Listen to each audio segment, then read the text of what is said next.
Hello everyone, welcome to yet another sessions for the daily news analysis by SRIRAM'S IAS, where we take up the important articles featuring in the Hindu newspaper and break them down for our understanding from the UPSC examination point of view. Let's take up today's article for discussion. The articles which appear in the Delhi edition of the Hindu newspaper, which are important for our discussion today, are on the screens. Let's take up the first important article.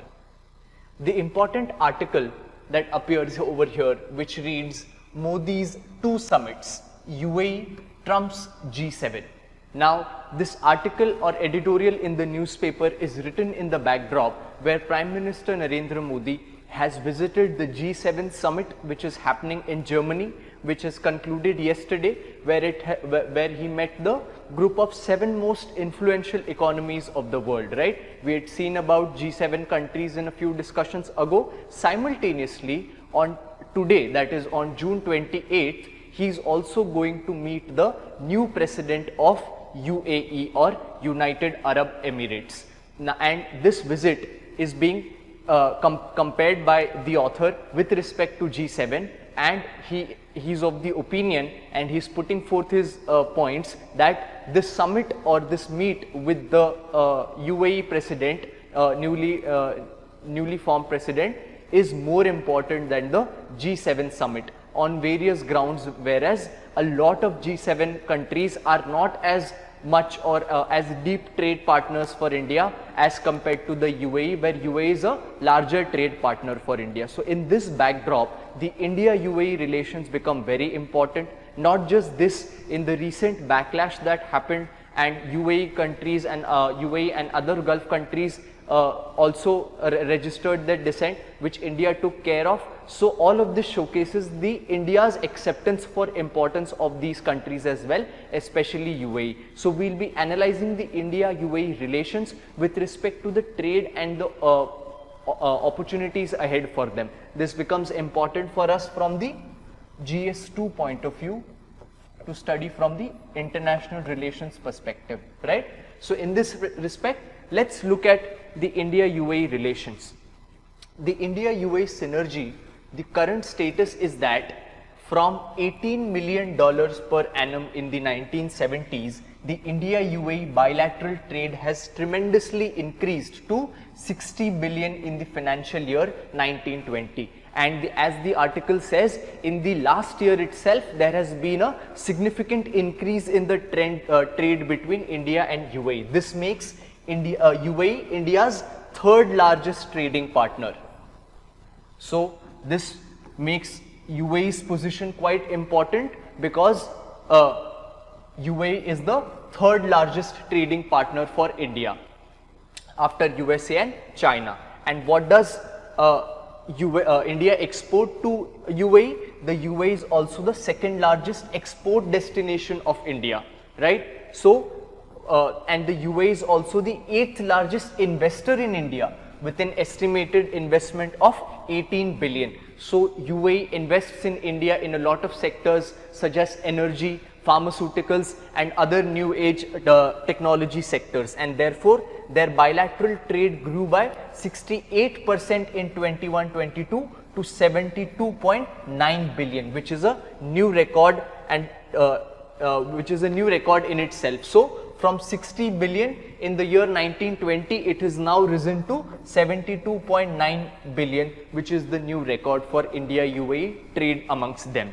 And the trade deficit between them has reached a level of $16.8 billion, which is also a new record. So this trade deficit, to decrease this trade deficit, and how these two countries can deepen their trade relations, that is on that note only these two leaders will be meeting and deciding the way forward. This makes for UAE as well, India is the second largest trading partner.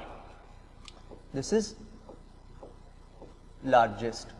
So for India, UAE is the third largest trading partner, and for UAE, India is the second largest trading partner. So this shows dependence of both countries on each other in terms of trade. This is the snapshot of the trade between them, where a lot of intensified relationship has been developed between them. Apart from trade, where they engage a lot, other area which India and UAE have commonalities is among the expatriates or Indian residents that go and work over there. So therefore, India receives a lot of inward remittances, which are known as the forex reserves, or the foreign exchange money that is sent by Indians living abroad to the Indian accounts. This is known as the remittances. So a lot of remittances are also received by India from the country of UAE. Why? Because a lot of Indians are working over there. So a sizable Indian expatriate community of around 3.42 million is residing in the country of UAE, which is reportedly the largest ethnic community in UAE, constituting roughly about 30% of the country's population. So not just on trade basis, even on people to people basis, both these countries have quite commonalities to share in terms of their intensification in trade and interaction with people. So this is the snapshot of their relationship. Now, what are they coming together on, and which areas are they cooperating on? So the article talks about the India-UAE SEPA, or the Comprehensive Economic Partnership Agreement. Now, all of these terms such as free trade agreement or comprehensive economic partnership agreement, we keep hearing in the news with respect to different countries, with respect to their bilateral or multilateral trade. So in this discussion also, we'll try to break down what these different kinds of agreement are. Let's first look at the provisions of the India-UAE Comprehensive Economic Partnership Agreement, and then we'll delve into the deeper concepts of these different types of regional and bilateral agreement that exists in the international agreement sphere. So, in the first of all, between India and UAE Comprehensive Economic Partnership Agreement, it will cover various areas of trade, such as trade in goods, and for those trade, rules of origin, which are rules pertaining to from where the product or the services origin, and then the trade in services. Then the technical barriers to trade, which means that all the discussions will happen with respect to the technical barriers to trade. Then very important component is the sanitary and phytosanitary measures. These are those measures which lay down standards upon the hygiene and quality of the product that is supplied. Let's say, for example, a set of fruits are being exported from India to UAE. So under the sanitary and phytosanitary measures, these measures enlist certain requirements of those fruits and those products which should adhere to those standards. If not adhered to, those products are liable to be rejected. So these measures again form a part of maintaining the hygiene and qualities of the product that is supplied. Then dispute settlement obviously is a part of the agreement, and movement of natural persons. Since these two countries have intensified people to people interaction, therefore the agreement facilitates the movement of natural person. Then in the field of telecommunication, these two countries are coming together. Then customs procedures, as to how the customs procedures between these two countries can be eased, and a major trade between India and UAE happens on the pharmaceutical products, where India exports pharmaceutical products to UAE. And then government procurement, as to laying down provisions as to what is going to be the government procurement with respect to the incoming goods. Then also discussions on intellectual property rights between the two countries, technologies and exchange in technologies, and investment, digital trade and cooperation in other areas. These are some of the points or provisions of the Comprehensive Economic Partnership Agreement between India and UAE. Now let's talk about what these different types of agreement mean. When we talk about different types of agreement, like I said, we keep hearing about free trade agreement, preferential trade agreement, or now this comprehensive economic partnership agreement. What are these agreements? These agreements are basically whenever two countries or multiple countries come together, they come together to form a better relationship and have a ease of trade and other cooperation between them, primarily economic, since they are going to do a lot of trade between them. So in order to ease this trade between them, different types of agreements are made. Now these different types of agreement, how do they differ? These differ on their various composition and what they talk about. Different agreements give different types of leeway and they contain different provisions. So we start from a agreement called early harvest scheme, wherein the amount of provisions which are there in the agreement are less cooperative, and ultimately we move to a position called economic union, where between the countries there would be significant economic similarities. An example of economic union is the European Union, where we know that the many countries in Europe, we do not need passport to travel. One currency, that is the euro, is accepted in all those countries. So this is the highest form of economic partnership that can come together, starting from the early harvest scheme. So what are the different types of agreement?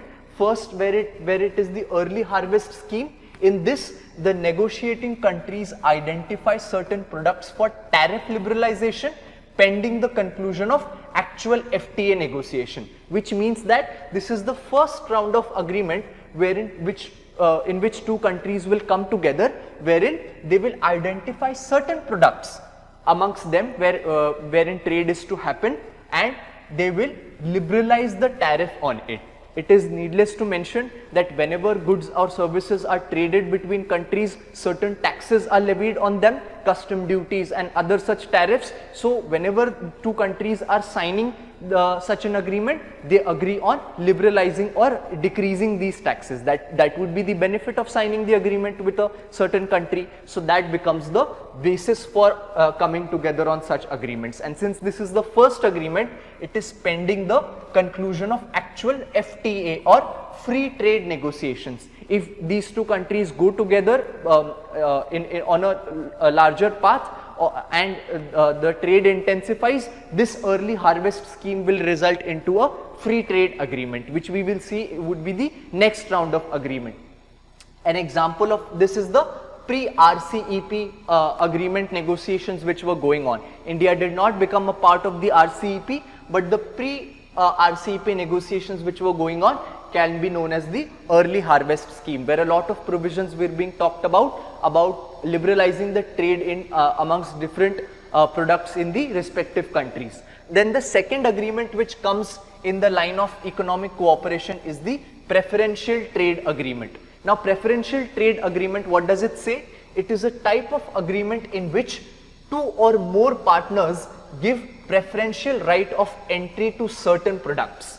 This is done by reducing duties on a agreed number of tariff lines, which means that two countries or two or more countries come together and identify that these are certain products in which if we trade, our trade is heavy in between these products, and since on the basis of these few products we can lessen the customs duty or other tariffs on them. So it is a positive list of products that are allowed, which means that all these countries will come together and prepare a list of products which is to be traded between them, which all of them will agree upon, and whatever product list they have agreed upon, on that list the tariffs would be or other duties would be lessened. So this is a preferential trade agreement, which means that certain countries have given the other countries preference on the basis of their trade, and for that they need to sign a preferential trade agreement. An example of this is an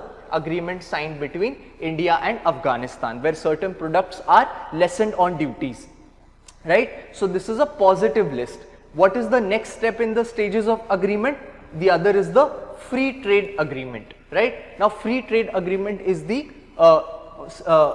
concept or term which we keep reading, hearing in the news. In today's newspaper itself, the article One News is talking about India and European Union finalizing their FTA. Recent talks are also going on about India and UK finalizing their free trade agreement. So what is this agreement about? If preferential trade agreement was about a positive list, which means that of our overall trade, we try to take out certain products on which we will not levy duties.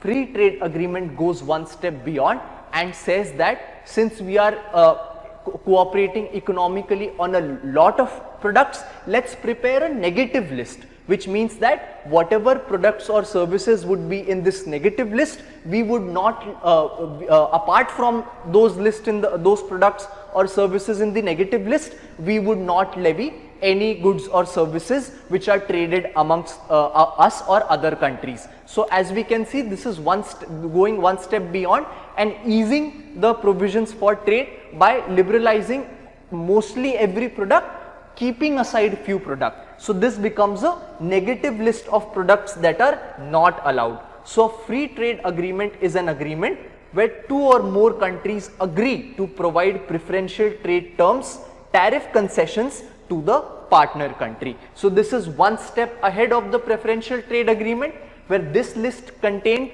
few goods and services which on which the tariffs would be lessened or not be levied upon, or and one step beyond is the free trade agreement, wherein a negative list is prepared on apart from which any duty or tariffs would not be levied or they would be lessened. So an example of this is the free trade agreement between the India, ASEAN and all these other free trade negotiations which are going on simultaneously.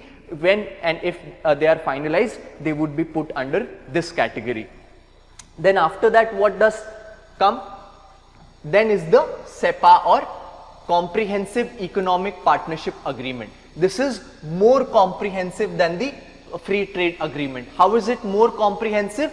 Because it also looks into the regulatory aspect of trade and encompasses an agreement covering the regulatory issues, customs and IPR. So as we talked about in the previous slides between the CEPA between India and UAE, where we looked at they were agreeing on not just goods and services but also different aspects of trade, such as dispute settlement, how the dispute is going to be settled, what are the provisions going to be on IPR issues, what are the issues going to be on certain regulations such as the phytosanitary measures. So all of these issues, when they get covered, that is covered under Comprehensive Economic Partnership Agreement, which is again one step beyond the free trade agreement, where certain rules of the trade are also discussed in the agreement. So the example is recent India UAE CEPA. Then there is a Comprehensive Economic Cooperation Agreement, which is also known as a SECA. If this is right, this is less wider than the CEPA and includes mostly only tariff. This is less wider than the Comprehensive Economic Partnership Agreement, right? Then which the next term that comes is the Customs Union. Customs Union is again going one step beyond forward again, and a Customs Union is an agreement between two or more countries to remove trade barriers and lower or eliminate tariffs. So the striking feature of the Customs Union agreement between two or more countries would be that the customs duties between these countries would be nearly eliminated or completely removed.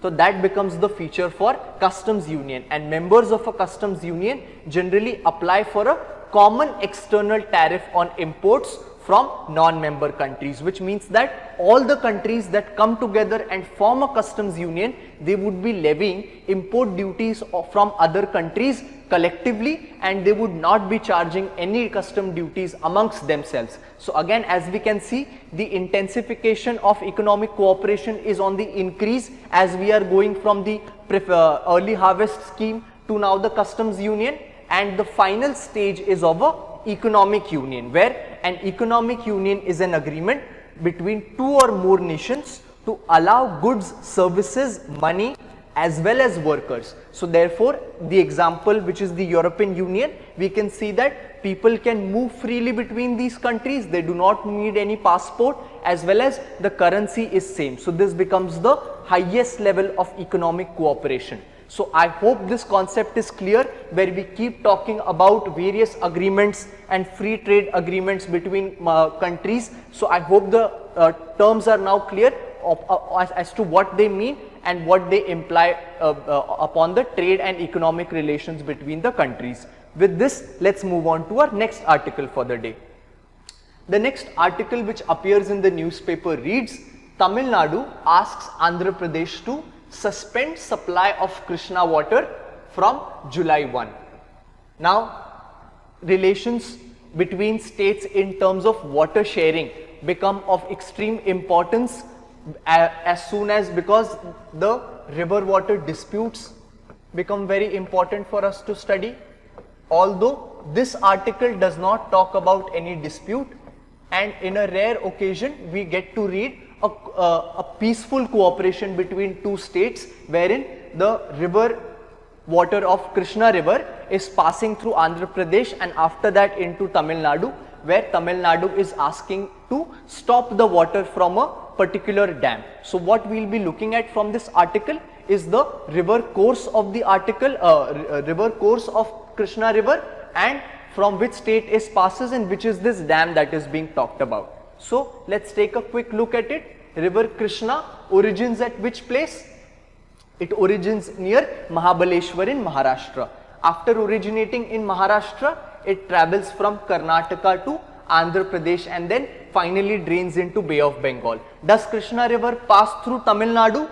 It does not, but the river basin does so, and the reservoir that is talked in the news is the Kandaleru reservoir, from which is lying in the region of Andhra Pradesh, and this water is supplied to Tamil Nadu. This is what it is being talked about by Tamil Nadu, that it is asking Andhra Pradesh to stop the water flow from this reservoir, so that because enough water has been already supplied to the region and any excess water might result into a situation of flood or excess water situation, right? So this was the snapshot relating to the news. We can move on to the next article. The next article which appears in the newspaper talks about a familiar issue which we have dealt with earlier, that is of India's gig workforce to reach 2.35 crore by 2030. Now we have already done a discussion on gig workers, wherein we dealt with the importance and rising relevance of the gig workers economy, who are not just working in the food delivery sector or other sectors.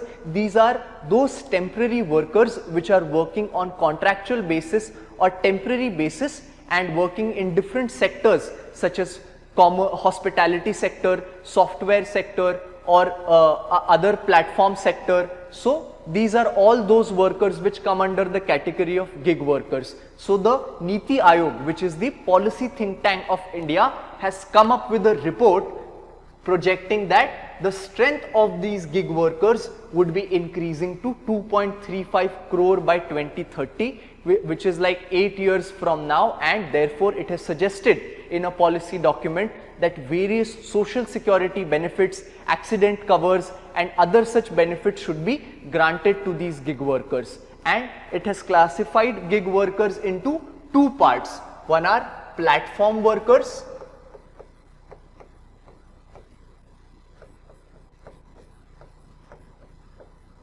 and one are non-platform workers. What does this classification mean? Those gig workers who are involved on working a particular platform or an online platform, right? Generally, people who are working on a platform such as the social media platforms or other such portals. So those gig workers are clubbed under the platform workers category. And those other workers who are not working on a platform or are doing their freelance work outside a platform are clubbed under the non-platform worker category by the Niti Aayog report. And it classifies again 3 types of skilled jobs in the gig worker economy, which is low skilled, medium skilled and high skilled.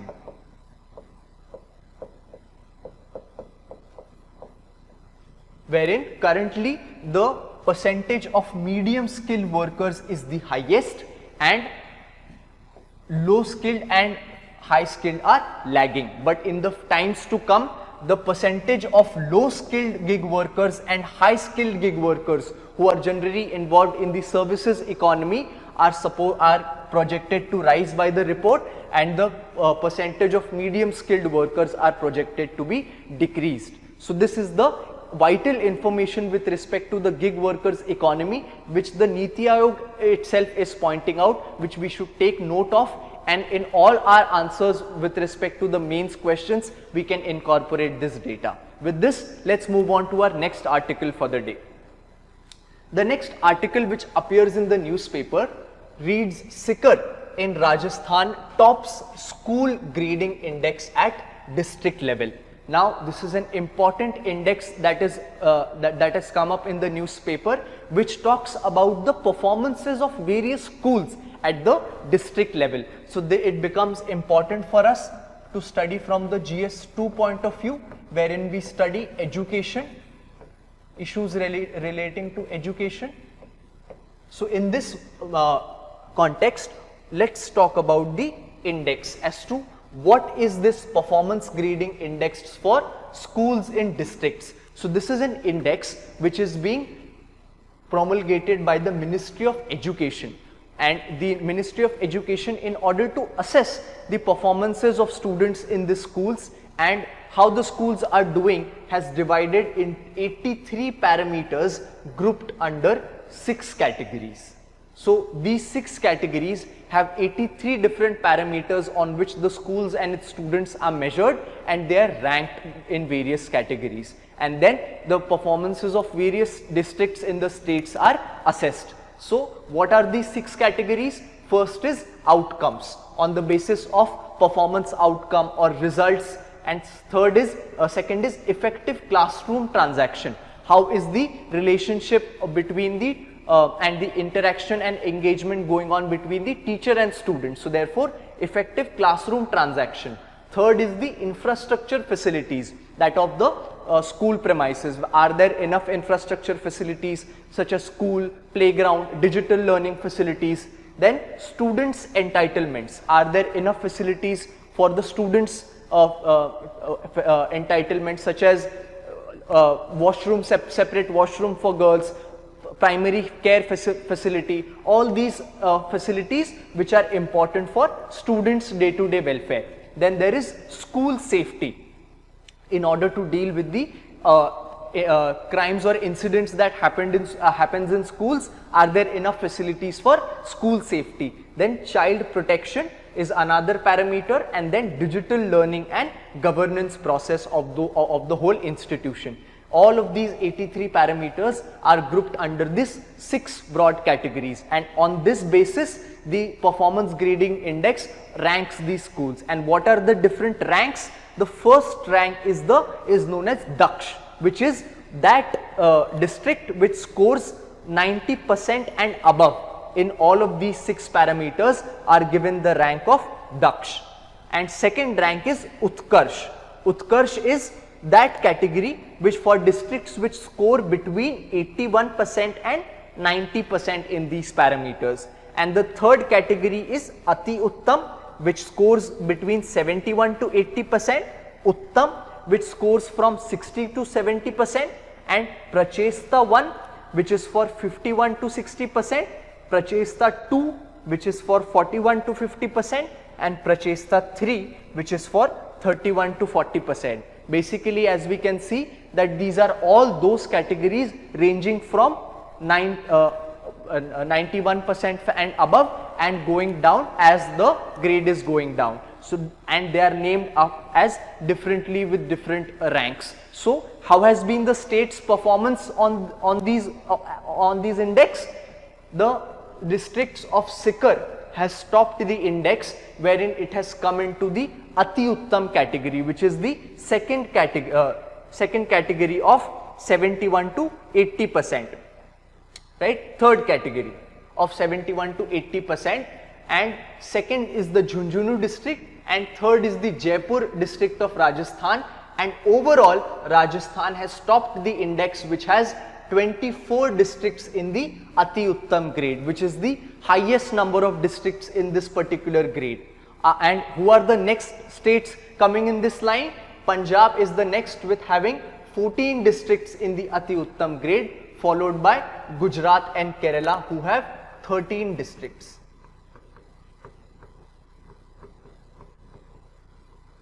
This is the performance of various states. These are still the better performing states which are mentioned. The other other states' performance has been quite dismal on the on this index. So it is expected that these states also will rise up in this index. So this was the discussion on the performance grading index for districts, which is brought out by the Ministry of Education for assessment of schools. With this, let's move on to our next article for the day.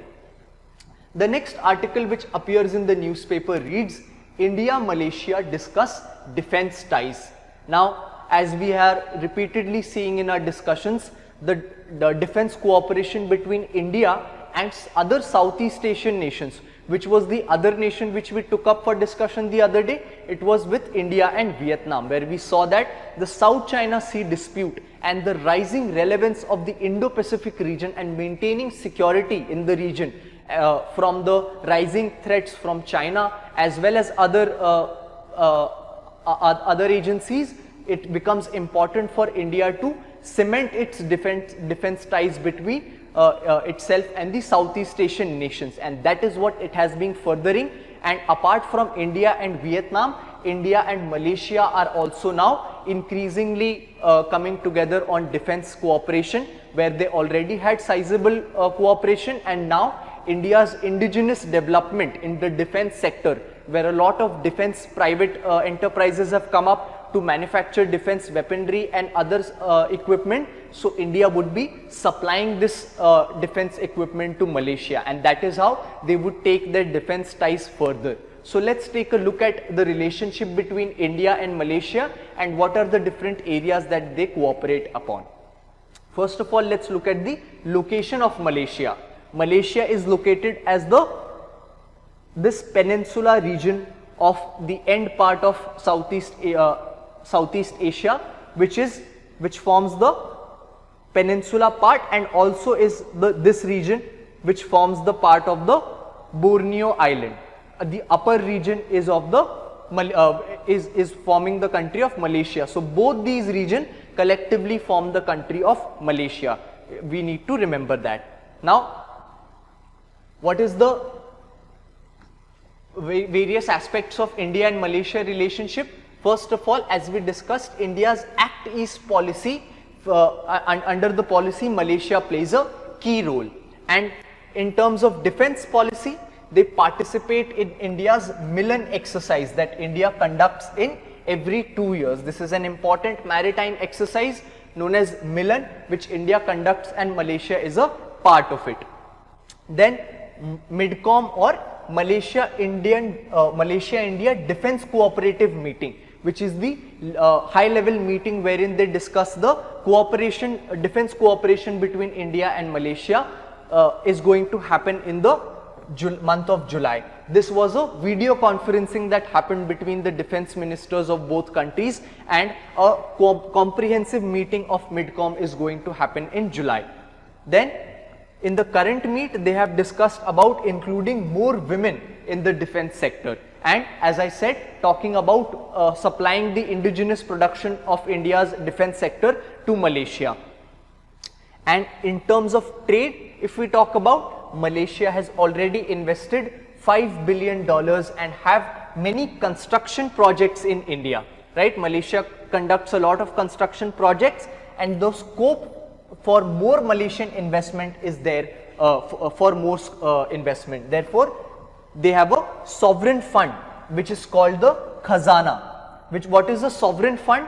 It is that fund which is owned by the government of that particular country. That is why it is known as a sovereign fund, and they are looking for avenues to invest. For example, they have been present in Rajasthan and Amravati, where they are into joint projects. This means that the sovereign fund instituted by the government of Malaysia is there to fund the projects in India with respect to various development projects. And with respect to the diaspora population, nearly 2 million Indian origin people have settled there. So a sizable Indian diaspora population also exists in Malaysia.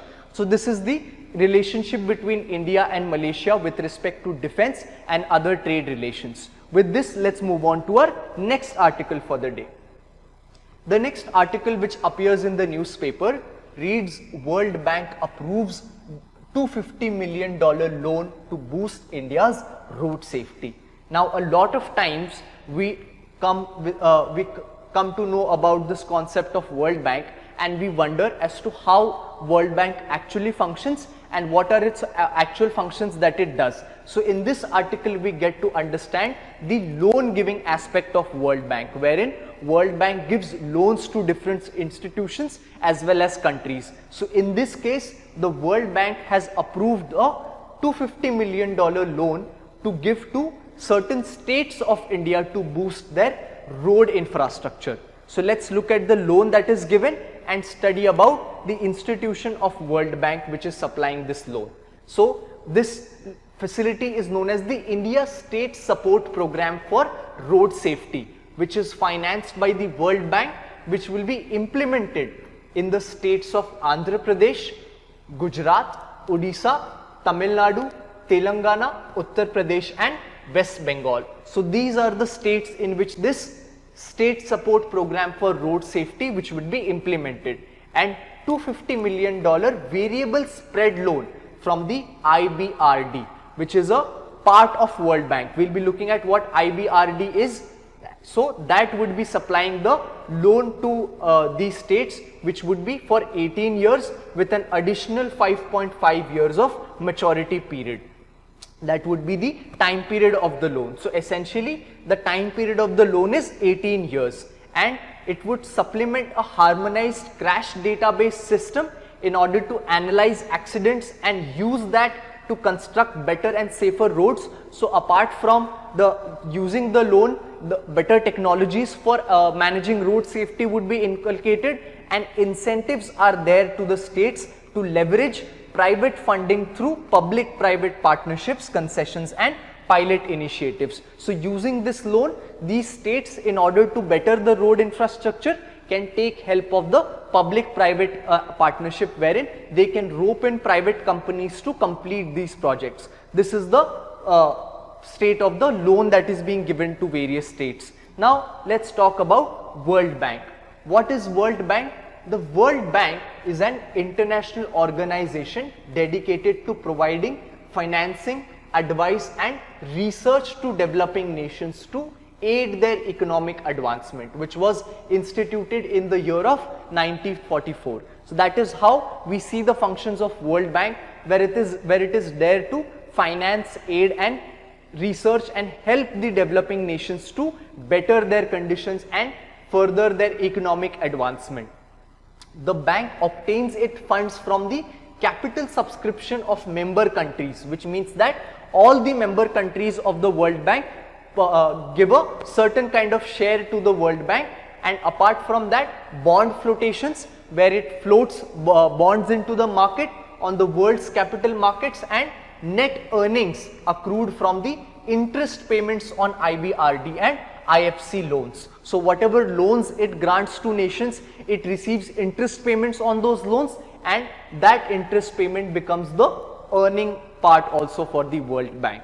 So this is how the World Bank finances itself and in turn finances the other nations for their development activities. Now World Bank is a group of institutions made from 5 institutions, and these 5 institutions together are known as the World Bank Group.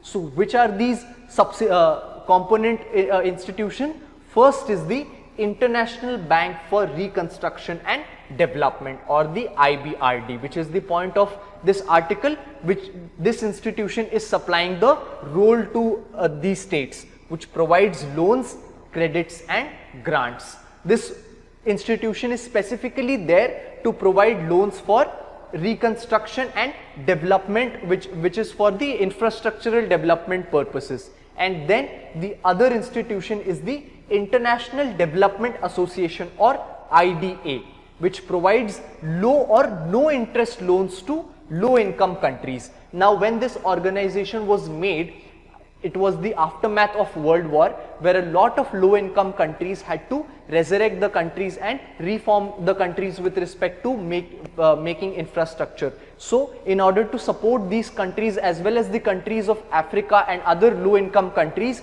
the institution of International Development Association was specifically set up to provide low or no interest loans to low income countries.